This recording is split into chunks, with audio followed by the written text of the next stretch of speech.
Hello, നമുക്കിന്ന് ബെൽജിയത്തിലെ ഒരു jewellery shop കണ്ടാലോ? ഹിസ്വാർ ദോർ എന്നാണ് ഈ കടയുടെ പേര്. ഓർ എന്ന് പറഞ്ഞാൽ ഫ്രഞ്ചിൽ ഗോൾഡ് എന്നാണ് അർത്ഥം വരുന്നത്. അപ്പം ഒരു സ്വർണ്ണക്കട എന്നുള്ള പേര് തന്നെയാണ് ഈ കട അറിയപ്പെടുന്നത്. അപ്പം ഇവിടുത്തെ ഒരു കളക്ഷൻ എന്ന് പറയുന്നത് 18 ക്യാരറ്റ് സ്വർണവും, പിന്നെ ഉള്ളത് ഒരു സിൽവർ കളക്ഷൻസ്, പിന്നെ ജെൻസിന്റെയും കുറച്ച് ജ്വല്ലറി കളക്ഷൻസ് ഉണ്ട്, അതുപോലെ ലേഡീസും ജെൻസിന്റെയും വാച്ചുകൾ. ഇത്രയും കളക്ഷൻസ് ആണ് ഇവിടെ വരുന്നത്. അപ്പം ഈ കട ഭയങ്കര അട്രാക്റ്റീവ് ആണ്.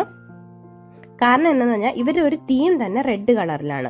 അതിൻ്റെ കൂടെ ഈ വാലന്റൈൻസ് ഡേ കൂടെ കഴിഞ്ഞുകൊണ്ട് അതിൻ്റെ ഡെക്കറേഷനും കൂടെ ആയപ്പം മൊത്തത്തിലൊരു റെഡ് കളറിലാണ് ഈ കട കാണുന്നത്. അപ്പം നമ്മൾ ഈ വഴിക്ക് വരുമ്പം തന്നെ പെട്ടെന്ന് അട്രാക്റ്റീവാണ്, പെട്ടെന്ന് നമ്മൾ ശ്രദ്ധിക്കും ഈ കട.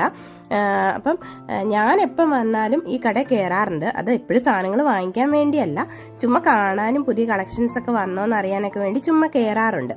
പക്ഷെ നമ്മുടെ നാട്ടിലെ ഭീമയോ അല്ലെങ്കിൽ മലബാർ ഗോൾഡ് അങ്ങനെയുള്ള കടയൊന്നും ആയിട്ട് ഒരിക്കലും താരതമ്യം ചെയ്യരുത് കേട്ടോ. കാരണം അതിൻ്റെ ഒന്നും ഒരു 2%, 1% പോലും വരത്തില്ല ഈ കട. പക്ഷെ നമുക്ക് എന്തെങ്കിലും അത്യാവശ്യമൊക്കെ ഒന്ന് വാങ്ങിക്കാനും ആർക്കെങ്കിലും ഒരു ഗിഫ്റ്റ് കൊടുക്കാനൊക്കെ നല്ല കളക്ഷൻസ് ഉണ്ട് ഇവിടെ. അപ്പം ഈ കാണുന്നത് കിഡ്സിന്റെ കളക്ഷനാണ്. കുറച്ചേ ഉള്ളൂ, പക്ഷെ ഉള്ളത് നല്ല ക്യൂട്ടായിട്ടുള്ള കളക്ഷൻസ് ആണ്.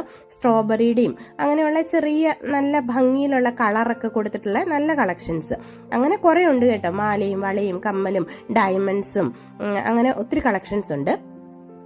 ഞാനിപ്പോൾ ഇവിടെ വന്നത് എൻ്റെ ഒരു ഫ്രണ്ടിൻ്റെ ബർത്ത്ഡേ ആയിരുന്നു. അപ്പോൾ അവൾക്കൊരു ചെയിൻ വാങ്ങിക്കാമെന്ന് ഓർത്താണ് വന്നത്. അപ്പോൾ ഞാനത് ഓൾറെഡി സെലക്ട് ചെയ്തായിരുന്നു, അവരെ കൊടുത്തു. അതെനിക്ക് ആദ്യം കാണിക്കാൻ പറ്റിയില്ല. അത് കഴിഞ്ഞിട്ടാണ് ഞാൻ ശരിക്കും പറഞ്ഞാൽ വീഡിയോ എടുത്തു തുടങ്ങിയത്. അപ്പോൾ അവരത് ഓൾറെഡി അതൊരു ഗിഫ്റ്റ് പാക്ക് പോലെ പാക്ക് ചെയ്തുകൊണ്ടിരിക്കുക. അപ്പോൾ ആ സമയത്താണ് ഞാൻ ഈ വീഡിയോ എടുത്തുകൊണ്ടിരിക്കുന്നത്. അപ്പോൾ ഇതൊക്കെ വാച്ചിൻ്റെ കളക്ഷനും അത് കഴിഞ്ഞിട്ട് ചെയിനിൻ്റെ കളക്ഷൻ അങ്ങനെയൊക്കെയാണ് ഈ വരുന്നത് മൊത്തമേ. പക്ഷെ ശരിക്കും പറഞ്ഞാൽ ബെൽജിയം ഡയമണ്ട്സ് എന്ന് പറയുന്നത് ഇവിടെ ആന്റ്വർപ്പൻ എന്ന് പറയുന്ന ഒരു സ്ഥലത്താണ്, ബെൽജിയത്തിൽ തന്നെ ഉള്ളതാണ്. അവിടെയാണ് ശരിക്കും ബെൽജിയം ഡയമണ്ട്സിന്റെ ഒരു മ്യൂസിയം തന്നെ ഉണ്ട് അവിടെ. നമ്മൾ ആ പ്രദേശത്തേക്ക് ചെല്ലുവാണെങ്കിൽ ഒത്തിരി കടകളുണ്ട്, പല വെറൈറ്റീസിലുള്ള കളക്ഷനും പല വിലയിലും ഒക്കെ ആയിട്ട് ഒത്തിരി കളക്ഷൻസ് ഉണ്ട്. ഞാൻ ആ മ്യൂസിയത്തിന്റെ കാര്യം പറഞ്ഞതിന്റെ ഫോട്ടോ ഇവിടെ കൊടുത്താക്കുന്നത്. എന്താണേലും സാധനമൊക്കെ വാങ്ങിച്ചു, അവരെനിക്ക് ഗിഫ്റ്റായിട്ട് തന്നെ അത് പാക്ക് ചെയ്ത് തന്നിട്ടുണ്ട്.